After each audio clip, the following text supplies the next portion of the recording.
तो जो मैं आपको स्टोरी सुनाने जा रही हूँ उस बैंकर की, वो बैंकर रहता था मैड्रिड में और पेरिस जाता था अक्सर ट्रेन से। पेरिस टू मैड्रिड ट्रेन चलती है। यूरोप में ऐसे अनेकों ट्रेनें चलती हैं जो एक देश से दूसरे देश में जाती हैं। तो वो मैड्रिड से जब ट्रेन में बैठा पेरिस से मैड्रिड के लिए, तो उसने देखा कि लोग जो हैं उसी के देश के लोग, यूरोपियंस, भगवत गीता, एक स्क्रिप्चर फ्रॉम इंडिया, एक किताब जो इंडिया की है, उसको बांट रहे हैं लोगों में। और उसपे जो चित्र है वो एक इंडियन गॉड का है और वो सबको बांट रहे हैं, वो सबको डिस्ट्रीब्यूट कर रहे हैं। उसको लगा ये लोग तो यूरोपियन है, ये भीख जैसी चीज क्यों कर रहे हैं। उसको लगा ये भीख मांग रहे हैं, ये भीख, क्योंकि किसी को कन्विंस करना, राह चलते लोग को रोक कर उन्हें कहना कि आप भगवत गीता लीजिए, उन्हें प्रचार करना कि आपको ये पढ़ना चाहिए ग्रंथ, इसमें आप क्या फायदा है, इसमें आपको पॉजिटिव एनर्जी मिलेगी, इसको पढ़ने से, इसको छूने से आपको कहते हैं कि इट्स सो ऑस्पिशियस, मंगलमय, आपके घर में फॉर्च्यून आएगी। तो you are very fortunate if you touch it, you are very fortunate if you read it, it's very fortunate if you listen to it. So it was, कहने का भाव है कि वो जीवन बदल सकती है। तो ऐसा प्रचार कर रहे हैं। तो ये जो बैंकर है, इसे ये अच्छा नहीं लगा। उसे लगा ये उसी के देश के लोग हैं, यूरोपियन है, और ये लोग जो है भीख क्यों मांग रहे हैं। और इन्होंने अजीब से वस्त्र पहने हैं, धोतियां पहनी हैं, साड़ियां पहनी हैं लेडीज ने। तो इट इज कि उसे लगा ये बड़ा ही अजीब है कि ये कैसे वस्त्र पहने हैं। और उसने जब उसकी ट्रेन, उसको ये अच्छा नहीं लगता था, अक्सर जब वो ट्रेन से यात्रा करता उसे ये पसंद नहीं। एक दिन जब वो ऐसे ही मैड्रिड जाने के लिए ट्रेन में चढ़ा पेरिस से, तो वो भक्त वहीं खड़े थे और भक्तों ने फिर से, जैसे ही ट्रेन रुकती थी, ट्रेन में चढ़ते थे और जैसे ही ट्रेन का सिग्नल होता था वो फटाफट से भागकर उतर जाते थे। तो उतने दौरान में जब 2-4 मिनट वो ट्रेन वहां 5 मिनट रुकती थी, वो उतने दौरान में लोगों को प्रीच करते थे। तो एक माता जी, एक लेडी जो भक्त थी, वो कृष्णा बुक लेकर ट्रेन में खड़ी थी और उन्होंने बैंकर को वो पुस्तक दी। अब ये बहुत ही क्रोध में था, इसे अच्छा नहीं लग रहा था। इसने वो पुस्तक ली और उसको 2 हिस्सों में फाड़ दिया, 2 भाग में फाड़कर अपने पैरों के नीचे रोंद दिया और उस लेडी को, माता जी को, धक्का देकर नीचे फेंक दिया प्लेटफॉर्म पर। अब वो प्लेटफॉर्म पर गिर गई, उन्हें, उनको तो भक्तों ने पकड़ लिया, सहारा दे दिया, उन्हें कोई चोट नहीं लगी। और ये व्यक्ति को अब फॉरेन में कूड़ा आप ऐसे नहीं फेंक सकते, उसके लिए तो ये एक पुस्तक कूड़ा बन गई। अब वो कूड़ा आप ऐसे नहीं फेंक सकते, वो उसने उठाई पुस्तक फटी हुई और अपने बैग में रख ली कि घर जाके इसको डिस्कार्ड कर दूंगा। और वो उस पुस्तक, फटी हुई पुस्तक को लेकर घर आ गया। जब वो मैड्रिड अपने घर में पहुंचा है, आलीशान बंगले में रहता है, बहुत बड़ा आलीशान बंगला है उसका।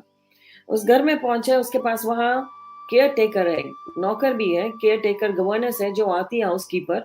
वो सुबह आती है, शाम को चली जाती है। वो किचन में अपनी बीवी को दिखाने लगा वो पुस्तक कि देखो, आज मैंने ऐसे ही जो हमारे ही यूरोप के लोग हैं, वो कैसे एक इंडियन रिलीजन, एक इंडियन धर्म, एक इंडियन हिंदू धर्म का प्रचार करते हैं और पुस्तकों को बांटते हैं, भिखारियों की तरह रहते हैं। वो यही सोच रहा है। और ये देखो मैंने क्या किया आज उनके साथ, और अपनी पत्नी को सारा वाकया बताता है कि मैंने ऐसा किया। और इतना कहकर वो पुस्तक दिखाता है और उस पुस्तक को डाइनिंग टेबल पर ही छोड़कर वो retire to the bed, they go away. और उनकी जो हाउस कीपर है, वो जब क्लीन अप करती है किचन को, तो वो देखती है वो पुस्तक वहां टेबल पर पड़ी है।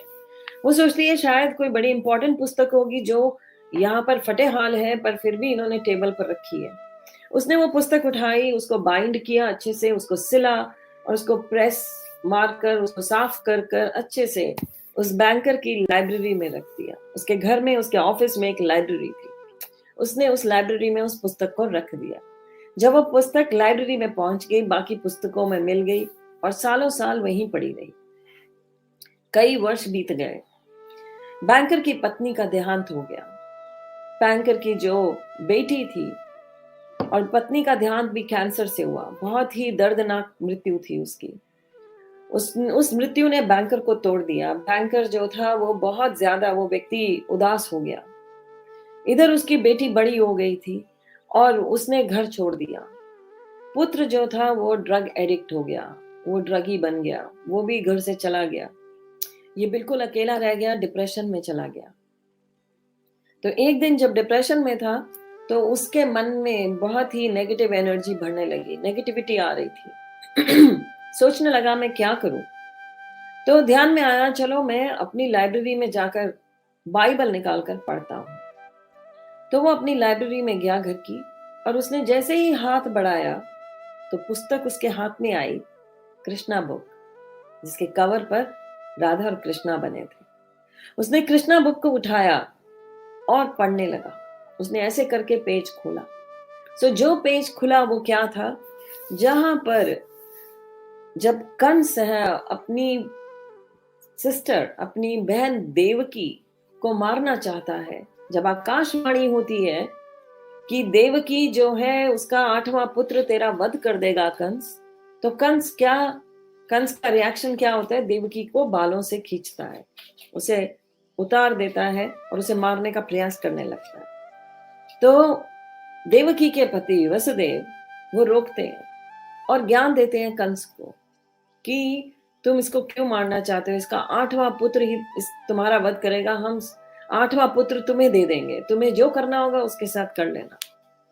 और उसे ज्ञान देता है उस समय।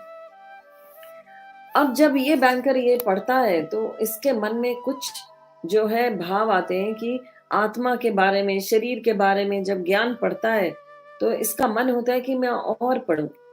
और वो यही करता है, अपने आप को 3 दिन कमरे में बंद कर इस पूरी पुस्तक को समाप्त करता है, पूरी पुस्तक पढ़ लेता है, पूरी पुस्तक को समाप्त कर देता है। जब पूरी पुस्तक पढ़ लेता है तो इसका मन बदल जाता है। इसका मन जो है अब क्या होता है, वो देखना चाहता है कि वो क्या, किसने लिखी है, ये कौन है इसको लिखने वाले। पीछे देखता है श्रील प्रभुपाद की फोटो है, और किसका एड्रेस है, पेरिस मंदिर का एड्रेस है, क्योंकि पेरिस में बुक ये उसके हाथ में आई थी। वो जब इस बुक को देखता है और पेरिस का एड्रेस है तो उस मंदिर में फोन करता है। उस मंदिर में फोन करके पूछना चाहता है कि आपका क्या यहाँ पर आपके जो जिन्होंने ये लिखी है, क्या उनसे भेंट हो सकती है।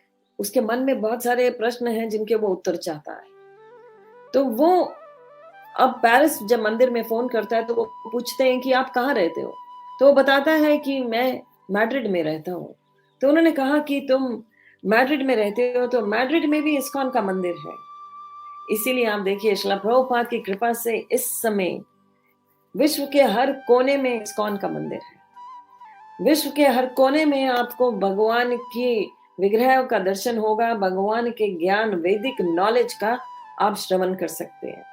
इस्कॉन के temples are not only for worshipping, वहां सिर्फ पूजा अर्चना नहीं होती, वहां वैदिक ज्ञान जो है वो बांटा जाता है।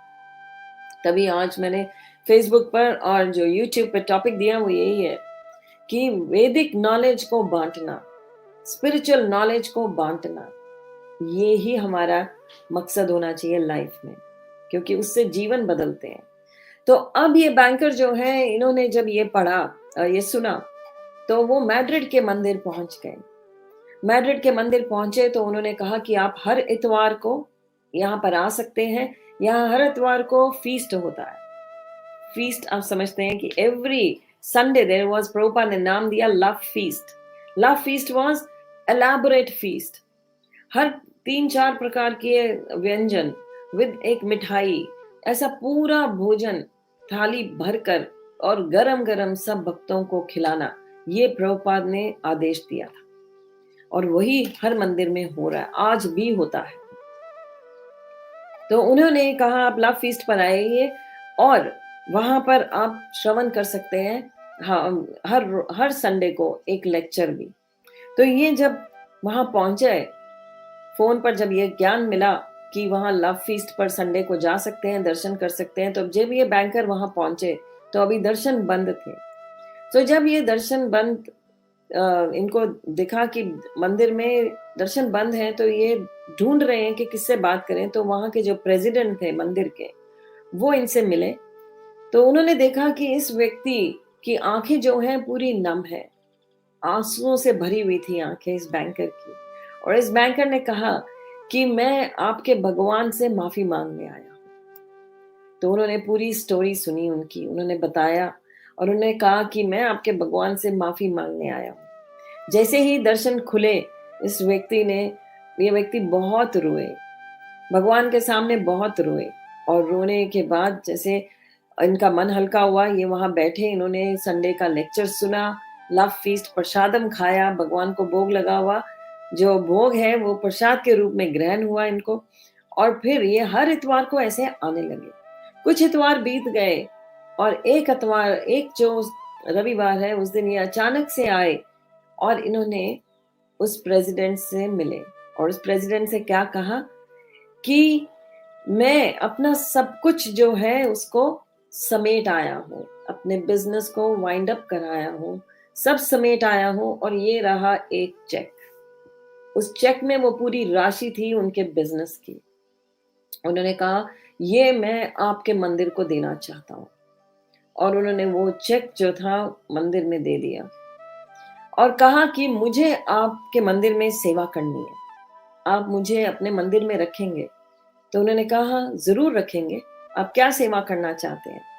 तो उन्होंने कहा कि मैं, मंदिर वाले तो वो बैंकर थे तो उन्हें ट्रेजरर की सेवा देना चाहते थे। तो उन्होंने कहा नहीं, मैं ट्रेजरर नहीं बनना चाहता, मैं बुक डिस्ट्रीब्यूटर बनना चाहता हूँ, मैं किताबों का वितरण करना चाहता हूँ, मैं इस ज्ञान को बांटना चाहता हूँ, इस ज्ञान से मेरा जीवन बदला है और मुझे ये ज्ञान बांटना है। तो उन्होंने कहा कि आप, ये सत्य कथा है, अभी कुछ वर्ष तक वो भक्त जीवित थे जिनकी ये कथा है।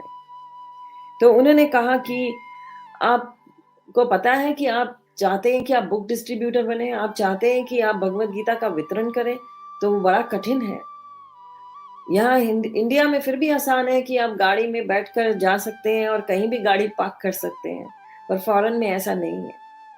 फॉरेन में आपको बहुत दूर तक गाड़ी को पार्क करना है और फिर एक थैले में इतनी भारी भरकम भगवत गीता, 10 भगवत गीता भी आप डालते हैं तो आप कम से कम नहीं तो 6-7 किलो का वजन कैरी करते हैं और 10 गीता कुछ नहीं होती है, एटलीस्ट डिवोटीज 15-20 डालकर जाते हैं, तो 10-15 किलो कंधे पर डालकर जगह इतनी दूर तक चलना होता है। तो उन्होंने कहा ये बड़ा कठिन कार्य है। तो वो बैंकर बोले कि कुछ कठिन नहीं है, मैं जानता हूँ ये बहुत मुश्किल है, पर मैं कर सकता हूँ और मैं करना चाहता हूँ। तो उन्होंने इसको, वो माने नहीं और यही कार्यभार अपने ऊपर ले लिया कि वो वितरण करेंगे और उन्होंने बुक डिस्ट्रीब्यूशन शुरू कर दी।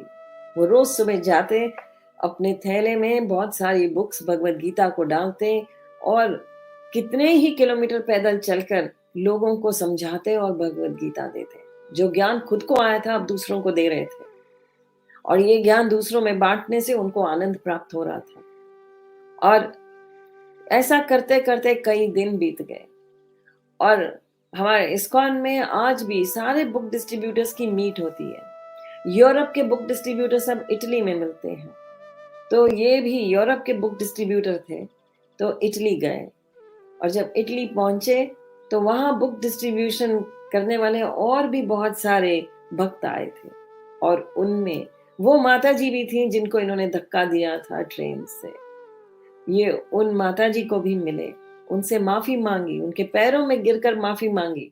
उन्होंने कहा, वो माता जी बोली कि मैं तो जानती ही नहीं कि मैंने कभी, मेरे साथ कभी ऐसा हुआ, मैं तो भूल चुकी, मुझे याद भी नहीं है।